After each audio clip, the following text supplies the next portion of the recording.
সুপ্রিয় শিক্ষার্থীরা, কেমন আছো সবাই? আজ মাইকেল মধুসূদন দত্তের লেখা কপোতক্ষ নদের দ্বিতীয় ক্লাস নিয়ে কিন্তু আমরা আলোচনা করব। আগের ক্লাসে আমরা জেনেছিলাম মাইকেল মধুসূদন দত্ত বাংলা সাহিত্যে প্রথম সনেট লেখেন, তিনি বাংলা সাহিত্যে প্রথম নাটক লেখেন, প্রথম ট্র্যাজেডি লেখেন, প্রথম প্রহসন লেখেন। তিনি বাংলা সাহিত্যের একমাত্র সার্থক মহাকাব্য মেঘনাদ বধ কাব্য রচনা করেন 1861 সালে। অর্থাৎ একের পর এক প্রথম এবং সার্থকের জনক হচ্ছেন আমাদের মাইকেল মধুসূদন দত্ত। এই মাইকেল মধুসূদন দত্ত কিন্তু বাংলা সাহিত্যে অমিত্রাক্ষর ছন্দের প্রবর্তন করেন। গতদিন আমরা এগুলো জেনেছিলাম।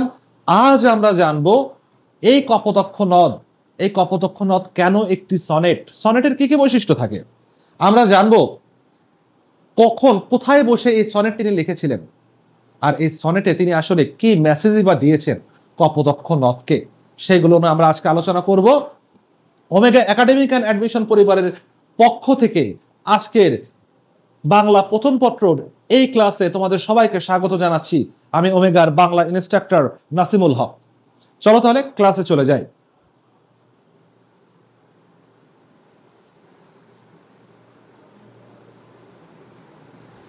আচ্ছা, আমি এই কবিতাটাতে প্রথমে 8 লাইন এবং আমি তার পরের স্লাইডে 6 লাইন এইভাবে ভাগ করে নিয়েছি। তো কেন আসলে আমি এরকম প্রথমে 8 লাইন এবং পরে 6 লাইনে ভাগ করে নিলাম? ভাগ করে নেওয়ার কারণটা হচ্ছে, আমরা জানি সনেট, এই কপোতক্ষ নদ একটা সনেট। সনেট হচ্ছে 14 লাইনের কবিতা। অর্থাৎ সনেট হতে গেলে সেটাকে 14 লাইনের কবিতা হবে। কিন্তু স্যার, কথা হচ্ছে 14 লাইনের কবিতা হলেই কি সেটাকে সনেট বলা যাবে? উত্তর হচ্ছে না, শুধুমাত্র 14 লাইনের কবিতা হলেই সেটাকে সনেট বলা যাবে না। তাহলে কি কি বৈশিষ্ট্য থাকতে হবে? তাহলে আরো বেশ কয়েকটা বৈশিষ্ট্য থাকতে হবে। যেমন এই 14 লাইনকে আবার স্পষ্ট দুটা অংশে ভাগ করা যাওয়া লাগবে। কোন দুটা অংশ? 8 এবং 6 লাইন। প্রথমে 8 লাইন এবং পরে 6 লাইনকে আলাদা করতে পারা লাগবে। অর্থাৎ প্রথমে 8 লাইন এবং পরে 6 লাইনকে যদি আলাদা না করা যায়, তাহলে কিন্তু ওটা সনেট হবে না। তা বলতে পারেন, স্যার কিসের ভিত্তিতে আলাদা করব, কিভাবে আলাদা করব? পুরাটার একটা কবিতা, একটা কবিতার আবার দুটা অংশ, সেটা কিসের ভিত্তিতে আলাদা হবে? সেটা আলাদা হবে কবিতার ভাবের প্রবর্তনা এবং ভাবের পরিণতির উপর ভিত্তি করে। সেটা কেমন? সেটা হচ্ছে একটা জিনিসের প্রবর্তনা কি। আমি একটা ভাবের প্রবর্তনা বলতে কি, ভাবের প্রবর্তনা বলতে হচ্ছে ধরো তোমার কোনো বন্ধু তোমার কাছে এসে বলল, ইস দোস্ত, পকেটে না একটা টাকাও নেই, কি যে কষ্টে আছি, ঈদের একটু নতুন শপিং করব, সে শপিংই করতে পারছি না। এটা কি? সেটার ভাবের প্রবর্তনা করছে। সে জানাচ্ছে তার পকেটে কোনো টাকা নেই, সে আর্থিক দুরবস্থার মধ্যে আছে। তারপরে সে বলল, বন্ধু আমাকে কয়টা টাকা ধার দিতে পারিস? এই যে, তার মানে কি, এবার তার ভাবটা পরিণতি পালো। এই পরিণতি পেলে বলতে কি, সে এতক্ষণ তার আর্থিক দুরবস্থার কথা জানালো, মানে তার ভাবের প্রবর্তনা করলো। আর এই আর্থিক দুরবস্থাটা জানানোর কারণটা কি? কারণ একটাই, কারণটা হচ্ছে তার টাকা ধার প্রয়োজন, সে টাকা ধার চাইবে, এটা হচ্ছে পরিণতি। এর জন্য সে প্রথমে তার ভাবের প্রবর্তনা করেছে। আজ আমরা দেখব এই মেঘনাদ বধ কাব্যে কিভাবে ভাবে, দুঃখিত, আজ আমরা দেখব এই কপোতক্ষ নদ সনেটটাতে কিভাবে প্রথম 8 লাইনে ভাবের প্রবর্তনা হচ্ছে আর পরের 6 লাইনে ভাবের পরিণতি পাচ্ছে। যে কারণে আমরা কিন্তু সনেটকে, যেহেতু এটা একটা সনেট, এটাকে দুটো অংশে ভাগ করা যায়, তাই আমরা এই প্রথম 8 লাইন একটা স্লাইডে এবং পরের 6 লাইন আলাদা স্লাইডে রেখেছি। এই প্রথম 8 লাইনকে বলা হয় হচ্ছে সনেটের অষ্টক। প্রথম 8 লাইনকে বলা হয় সনেটের অষ্টক।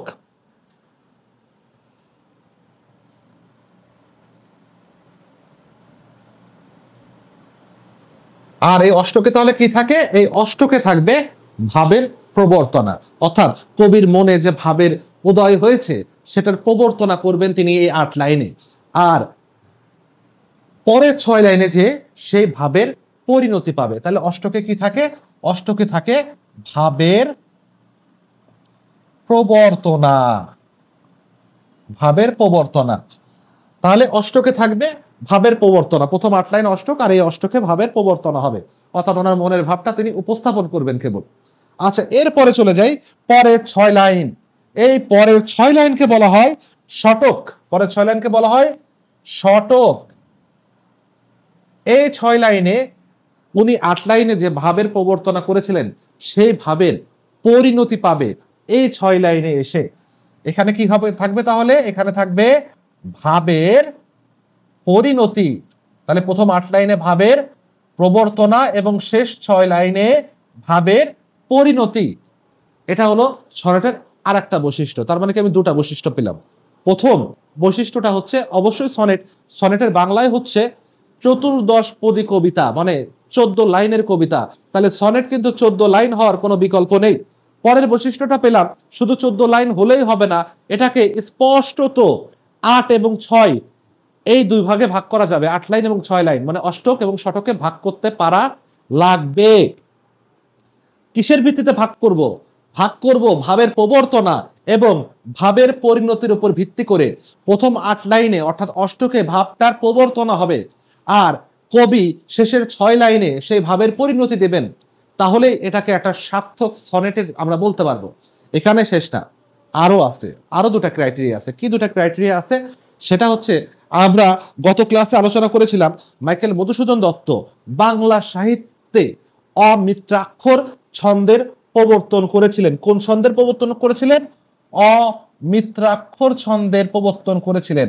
আমরা বলেছিলাম অমিত্রাক্ষর ছন্দে মনে হচ্ছে মিত্র না, অমিত্র মানে মিল নাই, মিল নাই এমন ছন্দের প্রবর্তন করেছিলেন তিনি। মিল নেই বলতে কি বোঝানো হচ্ছে? মিল আছে কোথায়?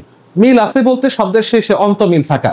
যেমন গগনে গরজে মেঘ ঘন বরষা, কুলে একা বসে আছি নাহি ভরসা, বরষা ভরসা অন্তে মিল আছে, এটাকে বলা হয় অন্তমিল থাকা, মানে এটা মিত্রাক্ষর ছন্দ। আর উনি যদি এইভাবে লেখেন, যেমন মেঘনাদবধ কাব্যে মাইকেল মধুসূদন দত্ত কি লিখেছেন? এতক্ষণ অরিন্দম কহিল বিষাদে, জানিনো কেমনে আসি লক্ষণ পশিল অন্তপুরে। দেখো বিষাদে অন্তপুরে কোথাও মিল নাই, অন্তমিল নাই। এই মিল না রেখে কবিতা লেখা, এটাকেই বলা হয় অমিত্রাক্ষর ছন্দ, যেটা প্রবর্তন করেছিলেন মাইকেল মধুসূদন দত্ত। এখন কথা হচ্ছে মাইকেল মধুসূদন দত্ত অমিত্রাক্ষর ছন্দের প্রবর্তন করেছেন, এটা সত্য। তাই বলে এটা ভাববে না যে সনেটও অমিত্রাক্ষর ছন্দে লেখা হয়। সনেট কিন্তু অমিত্রাক্ষর ছন্দে লেখা হয় না। সনেট কিভাবে লেখা হয়? সনেট কিন্তু লেখা হয় মিত্রাক্ষর ছন্দে, অর্থাৎ সনেটে একটা নির্দিষ্ট ছন্দ মিল থাকতে হবে। তাহলে এখানেও কিন্তু মিত্রাক্ষর ছন্দে লেখা হয়েছে। এই সনেটে এখানেও একটা নির্দিষ্ট ছন্দ মিল আছে। সনেট একটা অক্ষরবৃত্ত, এই কপোতক্ষ সনেটটা অক্ষরবৃত্ত ছন্দে রচিত, আমরা একটু পরে জানবো সেটা। তো এটার ছন্দ মিল আছে। অক্ষর বৃত্তেরই একটা নবরূপায়ণ হচ্ছে অমিত্রাক্ষর ছন্দ। তো যাই হোক, আমাদের এই মাইকেল মধুসূদন দত্ত কপোতক্ষ নদ লিখেছেন মাইকেল মধুসূদন দত্ত কপোতক্ষ নদ লিখেছেন মিত্রাক্ষর ছন্দে, অর্থাৎ মিল রেখে রেখে। তো ছন্দ মিলটা কোথায়? দেখো সনেট কিন্তু বলে দিই, সনেট কিন্তু ছন্দ মিল ছাড়া, অন্ত মিল ছাড়া, নির্দিষ্ট ছন্দ মিল ছাড়া এটাকে সার্থক সনেট বলা যাবে না। তার মানে এই সনেটে নির্দিষ্ট ছন্দ মিল আছে। কোথায় কোথায় মিল আছে আমরা একটু দেখি। দেখো আমরা যদি এখানে একটু খেয়াল করি, আমরা দেখব উনি বলতেছেন সতত হে নদ তুমি পড়ো মোর মনে। দেখো লাস্টের লাইন আছে নে, মনে। সতত তোমার কথা ভাবি এ বিরলে, লাস্টের লাইন আছে কি? লে, বিরলে।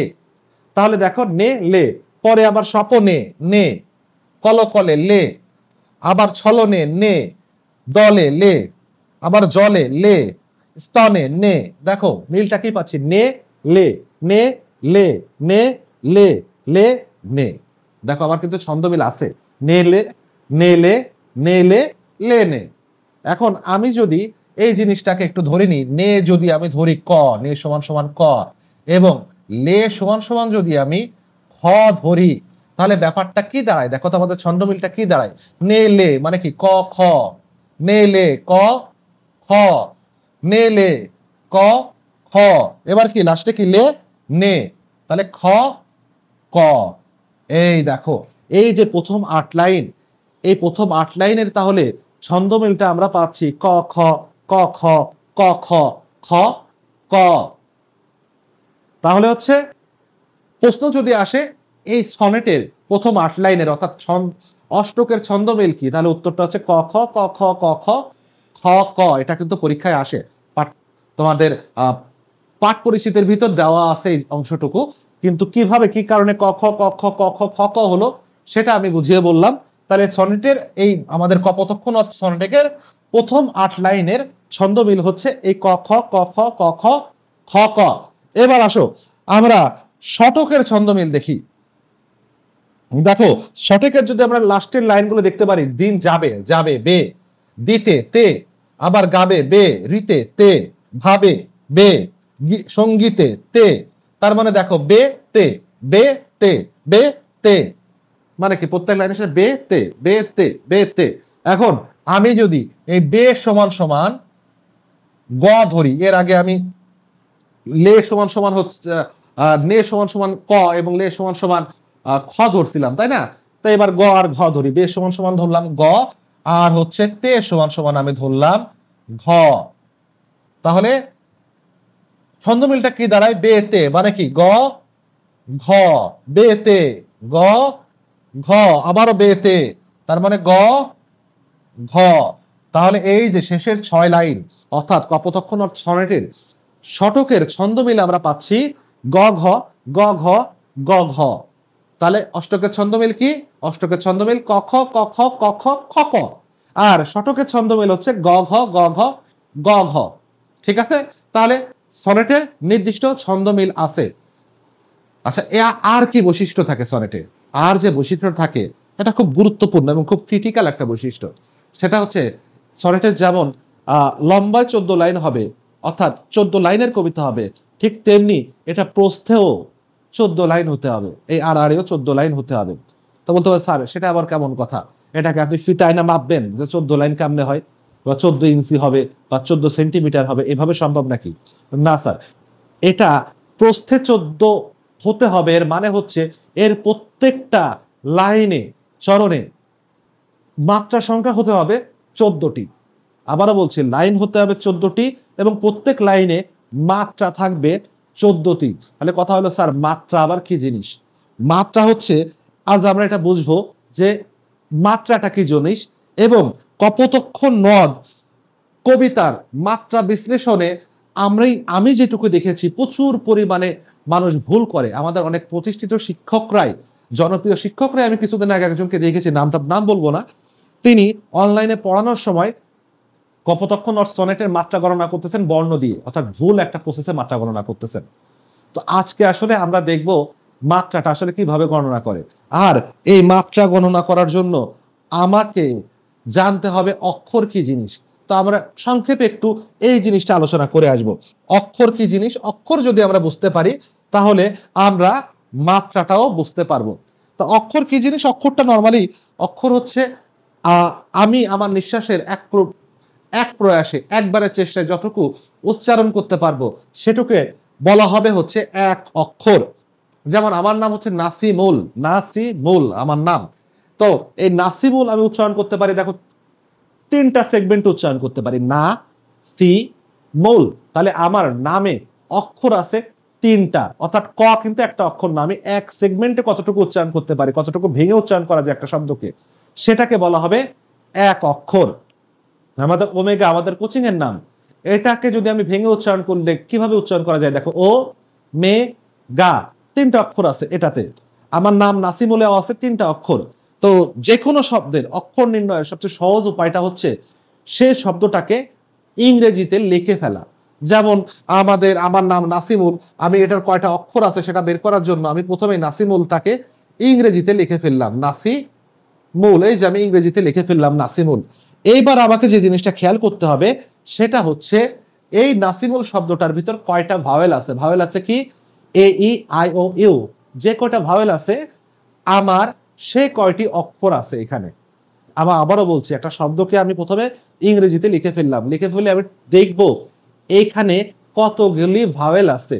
যে কয়টি ভাওয়েল থাকবে আমার অক্ষরও সেই কয়টি। তাহলে এন এ আছে, আই আছে, এম ইউ ইউ আছে, তাহলে এখানে ভাওয়েল আছে 3টা। তাহলে নাসিমুল বানানে বা নাসিমুল এই শব্দটাতে অক্ষর আছে 3টা।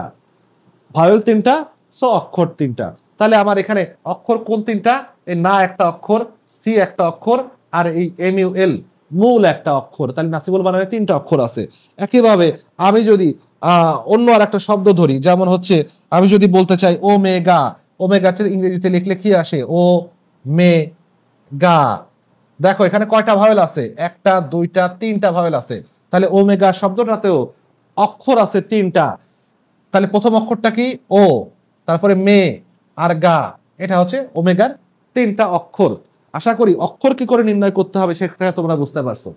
এখন এই অক্ষর আবার আছে তোমার দুই রকম, একটা হচ্ছে স্বরান্ত আর একটা হচ্ছে ব্যঞ্জনান্ত। এই স্বরান্ত এই অক্ষর, এটার আর এক নাম হচ্ছে মুক্তাক্ষর, মুক্তাক্ষর। আর এই ব্যঞ্জনান্ত, এটার আর এক নাম হচ্ছে বদ্ধাক্ষর। স্বরান্ত হচ্ছে মুক্তাক্ষর আর ব্যঞ্জনান্ত হচ্ছে বদ্ধাক্ষর। তো মুক্তাক্ষর স্বরান্ত এটা আসলে কি জিনিস? নাম শুনে বোঝা যাচ্ছে স্বরান্ত মানে অন্তে স্বরধ্বনি থাকবে, সেটাকে আমরা বলবো স্বরান্ত বা মুক্তাক্ষর। আর অন্তে যদি ব্যঞ্জন ধ্বনি থাকে, অক্ষরের অন্তে যদি ব্যঞ্জন ধ্বনি থাকে, তখন আমরা সেটাকে বলবো হচ্ছে ব্যঞ্জনান্ত বা হচ্ছে বদ্ধাক্ষর। যেমন আমি একটু আগে যে আমার নাম লিখেছিলাম নাসিমুল, একটু খেয়াল করে দেখো, আমি লিখেছিলাম না সি মূল। এই জায়গায় একটু খেয়াল করো, প্রথম সব আমার অক্ষরটা কি না, পরের অক্ষরটা সি, আর পরের অক্ষরটা হচ্ছে মূল। তো সেই ক্ষেত্রে আমার এখানে খেয়াল করার ব্যাপার হচ্ছে প্রত্যেকটা অক্ষরের শেষে কি আছে? প্রথম অক্ষর অ, না, না এর পরে কি আছে? শেষে কি আছে? এ। না এর শেষ বর্ণটা এ। এ কি ভাওয়েল না? ভাওয়েল মানে কি? ভাওয়েল মানে হচ্ছে স্বরবর্ণ, তার মানে স্বরান্ত, মানে শেষে স্বর আছে, স্বর অন্ত, অন্তে স্বর, অন্তে ভাওয়েল। তাহলে ভাওয়েল আছে মানে এটা স্বরান্ত বা মুক্ত অক্ষর। না তাহলে মুক্ত অক্ষর। সি এস আই, আই শেষে আছে আই, তাহলে এটাও কি স্বরান্ত, শেষে ভাওয়েল আছে, তাহলে এটাও মুক্ত অক্ষর। আর এম ইউ এল, পরের অক্ষরটা হচ্ছে মূল, এম ইউ এল, লাস্টে কি আছে? এল। এল কি ভাওয়েল? এল আছে কনসোনান্ট মানে ব্যঞ্জন বর্ণ, তাহলে শেষে ব্যঞ্জন আছে, এটা তাহলে ব্যঞ্জন আনতে হবে। মানে কি এই মূল হচ্ছে বদ্ধাক্ষর। তাহলে দেখো আমার নাসিমুল বানানে তোমার তিনটা অক্ষর আছে, একটা হচ্ছে না, সি, আর একটা হচ্ছে মূল। তাহলে এই নাসিমুলের এন এ, এটা হচ্ছে স্বরান্ত, কারণ হচ্ছে এর শেষে আছে স্বরবর্ণ ধ্বনি আছে। সিটা হচ্ছে এস আই, আই আছে শেষে, এটা হচ্ছে এটাও স্বরান্ত বা মুক্ত অক্ষর। আর মূলের লাস্টে এল আছে, এটা ব্যঞ্জনান্ত মানে কনসোনেন্ট আছে এটা শেষে, তাই এটা হচ্ছে বদ্ধাক্ষর। তাহলে আমার নামের বানানে দুটা মুক্তাক্ষর আছে, একটা বদ্ধাক্ষর বা যুক্তাক্ষর আছে। ব্যাস এটুকু যদি বুঝতে পারো, তাহলে আমরা আজকে কপোতক্ষ নদের মাত্রা নির্ণয় করতে পারবো, এবং আমরা আসলে দেখতে পারবো বহুল প্রচলিত ভুলটা কোথায় হয়। এখন আসো আমাদের মাইকেল এই কপোতক্ষ নদ কবিতাটা আমরা আসি। তো আমি কপোতক্ষ নদ কবিতাটা একটু আগে যেটা বলছিলাম যে মাত্রাটা কিভাবে নির্ণয় করে, অনেক ভুল আছে যেটা। তো দেখছিলাম যে বর্ণ গুণে গুণে ওই টিচার মাত্রা নির্ণয় করতে শেখাচ্ছেন। যেমন শতত হে ন তুমি পরমন মনে, উনি কাউন্ট করছেন এইভাবে, স, তো, তো তিনটা আছে, তিনটা বর্ণ। তারপরে হে চারটা, ন, দ, নদ পাঁচটা ছয়টা, তুমি, তু, মি, তারপরে হচ্ছে সাতটা আটটা, পড়ো নয়টা দশটা, মোর 11টা 12টা, মনে 13টা 14টা, কি সুন্দর মিলে গেছে, 14টা বর্ণ আছে মানে 14টা মাত্রা আছে। এটাই শেখানো হয় কিন্তু বেশিরভাগ জায়গায়। কথা হচ্ছে স্যার এটা ভয় মারাত্মক ভুল, এইভাবে মাত্রা নির্ণয় করে না, এটা মাত্রা নির্ণয় নিয়ম না। কারণ একটু দেখো খেয়াল করে, আমি যদি এই প্রসেসেই এই জায়গাতে মাত্রা নির্ণয় করতে আসি, কিন্তু এ স্নেহের তৃষ্ণা মিটে কার জলে, তখনই কিন্তু কেরামতি বাইরে হয়ে যাবে। যেমন কিন্তু এখানে বর্ণ আছে কয়টা? তিনটা, ক ন ত, তাই না? তাহলে এখানে 3, এ 4, স্নেহের দন্তেশ ন, তাহলে হচ্ছে 5 6, হের 7 8, তৃষ্ণা 9 10 11, 12 13 14 15 16 17, বাবা 17টা মাত্রা হয়ে যাচ্ছে এই বর্ণ দিয়ে যদি আমি মাত্রা নির্ণয় করতে চাই। তার মানে এইভাবে মাত্রা নির্ণয় করা যাবে না। মাত্রা নির্ণয় করার ক্ষেত্রে নিয়ম আমি যেটা বলে দিছি সেটা হবে নিয়ম, আমাকে অক্ষর চিনতে হবে। তো স্যার অক্ষর চিনে আমি কি করব? অক্ষর চিনে স্যার আপনি যে কাজটা করবেন সেটা হলো একটু মনে রাখতে হবে, বাংলা সাহিত্যে বাংলা কাব্যে ছন্দ আছে 3 প্রকার। প্রথমটাকে আমরা বলি, প্রথম ছন্দ হচ্ছে 3 প্রকার। সে কি কি? সেটা হচ্ছে তোমার 1 নাম্বারটা হচ্ছে স্বরবৃত্ত ছন্দ, 2 নাম্বারটা হচ্ছে মাত্রাবৃত্ত ছন্দ, আর 3 নাম্বারটা হচ্ছে অক্ষরবৃত্ত ছন্দ। স্বরবৃত্ত, মাত্রাবৃত্ত আর অক্ষরবৃত্ত, এই 3 রকমের ছন্দ আছে আমাদের বাংলা কাব্যে। তো স্বরবৃত্ত ছন্দগুলো হচ্ছে একটু দ্রুত লয়ে পড়া যায়, সাধারণত 4 বা 6 মাত্রার হয় এই ছন্দগুলো প্রত্যেকটা লাইন। যেমন হাট্টি মাটিম টিম তারা মাঠে পারে ডেম, একটু নিচে নিচে পড়া যাবে, দ্রুত লয়ে পড়তে হবে, এটা স্বরবৃত্ত ছন্দ। এই স্বরবৃত্ত ছন্দের ক্ষেত্রে এই যে একটু আগে যেটা করছিলাম মুক্তাক্ষর আর বদ্ধাক্ষর, মুক্তাক্ষরও 1 মাত্রা কাউন্ট করব আমি, বদ্ধাক্ষর আমি 1 মাত্রা কাউন্ট করব। মানে মুক্তাক্ষর থাকুক আর বদ্ধাক্ষর থাকুক, ছন্দ যদি স্বরবৃত্ত ছন্দ হয়, কোনো কবিতা যদি স্বরবৃত্ত ছন্দে রচিত হয়, তাহলে মুক্তাক্ষর আমি 1 মাত্রা কাউন্ট করব, বদ্ধাক্ষর 1 মাত্রা কাউন্ট করব। এরপরে আসলে মাত্রাবৃত্ত, মাত্রাবৃত্ত ছন্দের ক্ষেত্রে আমরা কি করব? মাত্রাবৃত্ত ছন্দের ক্ষেত্রে মাত্রাবৃত্ত ছন্দগুলো হচ্ছে ইউজুয়ালি 8 লাইন হয়, 6 থেকে 8 লাইন, এবং এগুলো একটু হচ্ছে তোমার দ্রুত লয়ে পড়তে হয়। হ্যাঁ, মানে দ্রুত লয় মানে অক্ষরবৃত্ত থেকে ধীর, কিন্তু অক্ষরবৃত্ত থেকে দ্রুত, কিন্তু স্বরবৃত্ত থেকে ধীর লয়ে পড়তে হবে। যেমন আমাদের সোনাত মাইকেল, আমাদের হচ্ছে রবীন্দ্রনাথ ঠাকুরের সোনাত্তরী কবিতা, গগনে গরজমে ঘন বরষা, কুলে একা বসে আছে নহি ভরসা, মানে মধ্যম একটা স্পিডে যাব আমি। আর এই মাত্রাবৃত্ত ছন্দের ক্ষেত্রে অক্ষরবৃত্ত দুঃখিত, আর এই মাত্রাবৃত্ত ছন্দের ক্ষেত্রে তোমার মুক্ত অক্ষর সমান সমান 1 মাত্রা কাউন্ট করলেও আমরা বদ্ধাক্ষর সমান সমান কাউন্ট করব 2 মাত্রা। তাহলে স্বরবৃত্তর ক্ষেত্রে আমরা মুক্ত অক্ষরে 1 মাত্রা কাউন্ট করব, বদ্ধাক্ষর 1 মাত্রা কাউন্ট করব, কিন্তু মাত্রাবৃত্ত ছন্দের ক্ষেত্রে আমরা মুক্ত অক্ষর 1 মাত্রা কাউন্ট করলেও বদ্ধাক্ষর 2 মাত্রা কাউন্ট করব। এবার আসে স্যার, এই অক্ষরবৃত্ত ছন্দের ক্ষেত্রে কি করব? এটা আমাদের গুরুত্বপূর্ণ, আজকে আমাদের এটাই লাগবে, কারণ এই সনেটটি কপোতক্ষ নট, সনেটটা আসলে অক্ষরবৃত্ত ছন্দে রচিত। তাহলে এটার নিয়ম জানতে হবে আমাকে আজকের কপোতক্ষ নদের মাত্রা কাউন্ট করার জন্য। অক্ষরবৃত্ত ছন্দ হচ্ছে, অক্ষরবৃত্ত ছন্দের ক্ষেত্রে এগুলো সাধারণত মাত্রা থেকে 8টার বেশি মাত্রা থাকে, 8টা বা তার বেশি মাত্রা থাকে অক্ষরবৃত্ত ছন্দের প্রত্যেকটা লাইনে। তো আমাদের এই অক্ষরবৃত্ত ছন্দের ক্ষেত্রে স্বরবৃত্ত তোমার স্বরান্ত বা মুক্ত অক্ষর সমান 1 মাত্রা কাউন্ট করা হয়। মানে দেখো, স্বরবৃত্ত হোক, মাত্রাবৃত্ত হোক আর অক্ষরবৃত্ত হোক, তোমার যদি স্বরান্ত বা মুক্ত অক্ষর হয় তাহলে কিন্তু সেটা সবসময় 1 মাত্রায় কাউন্ট করা হবে, এটাকে কখনোই 2 মাত্রা কাউন্ট করা হবে না। মাত্রাবৃত্তের ক্ষেত্রে মুক্ত অক্ষর হলে সবসময় 1 মাত্রা, কিন্তু অক্ষরবৃত্তের ক্ষেত্রে মুক্ত অক্ষর সমান সমান 1 মাত্রা কাউন্ট করলেও আমরা বদ্ধাক্ষর সমান সমান কিন্তু সবসময় 1 মাত্রা কাউন্ট করব না। আমরা বদ্ধাক্ষর সমান সমান কখনো 1 মাত্রা কাউন্ট করব, কখনো 2 মাত্রা কাউন্ট করব। তাহলে স্যার কখন 1 মাত্রা কাউন্ট করব আর কখন 2 মাত্রা কাউন্ট করব? এই অক্ষরবৃত্ত ছন্দের ক্ষেত্রে মুক্তাক্ষর সমান 1 মাত্রা, কিন্তু বদ্ধাক্ষর যদি শব্দের মাঝখানে থাকে তখন আমরা সেই বদ্ধাক্ষরকেও 1 মাত্রায় কাউন্ট করব। দেখো কি, বদ্ধাক্ষর সমান কোথায় থাকলে?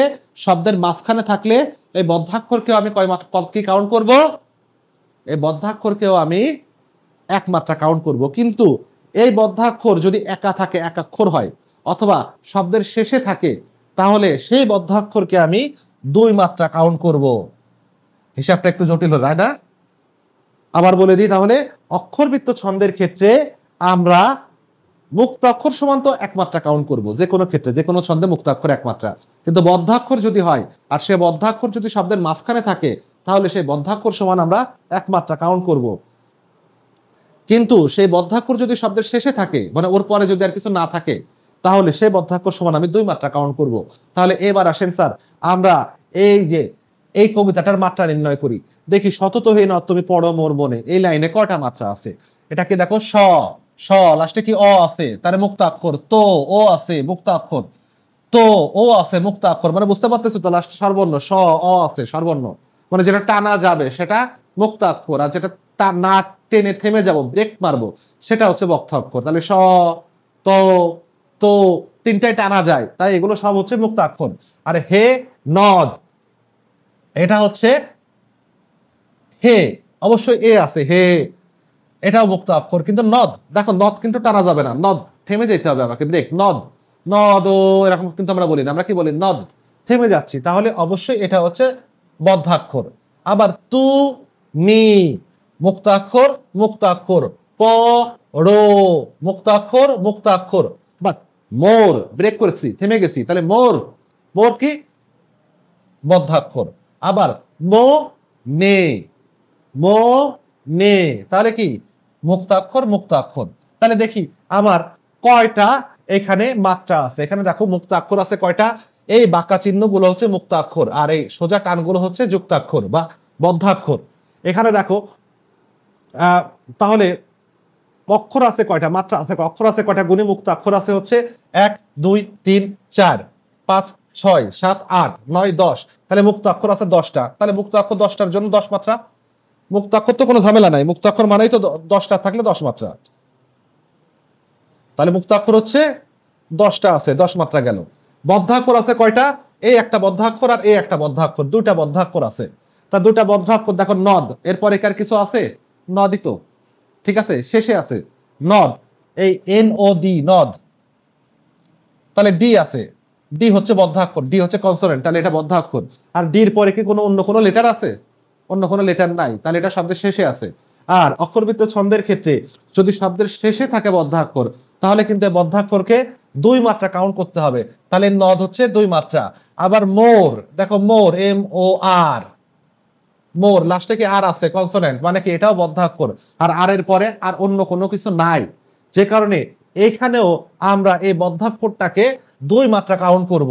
এটা 2 এটা 2, তার মানে 10 ছিল, আর 2 আর 2 কত হবে, 4 হবে। 10 আর 4 তাহলে কত হবে, 10 আর 4 14 হবে।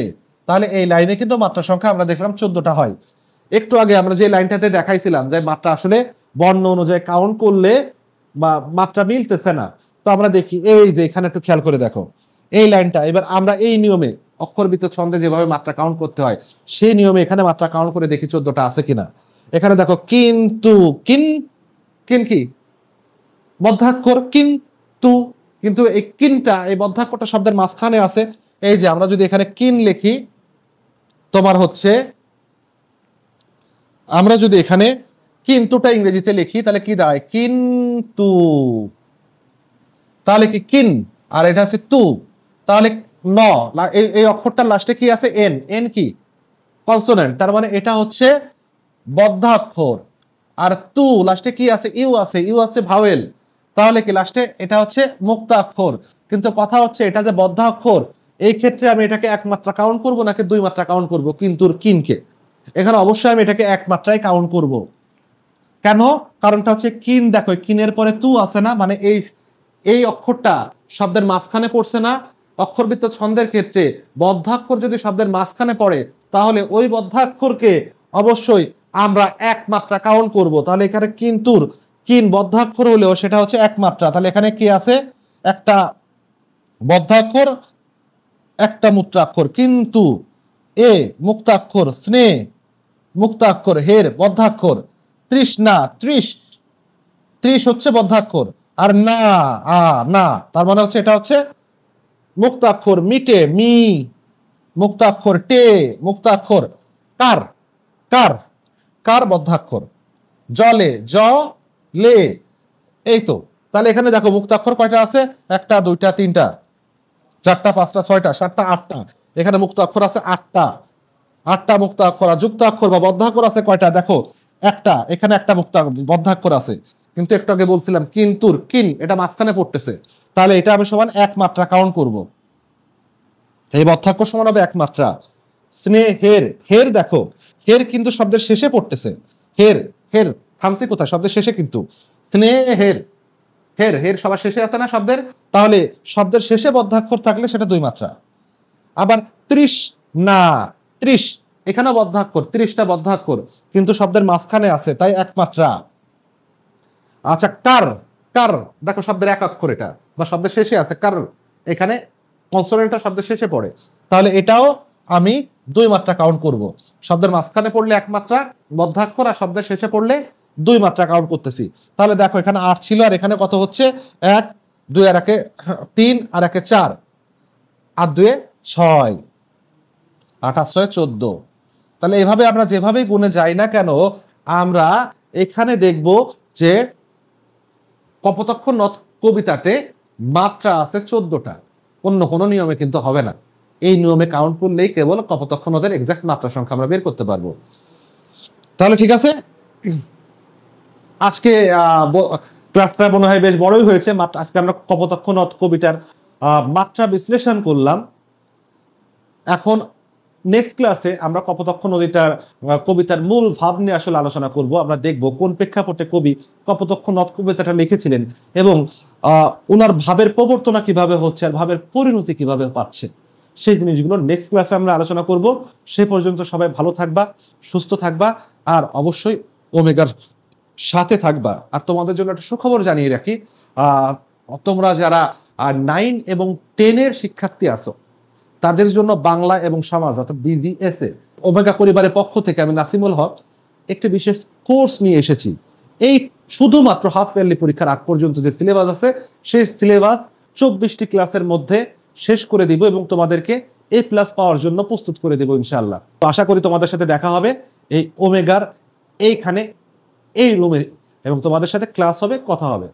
সে পর্যন্ত সবাই ভালো থাকো, সুস্থ থাকো। দেখা হচ্ছে নেক্সট ক্লাসে।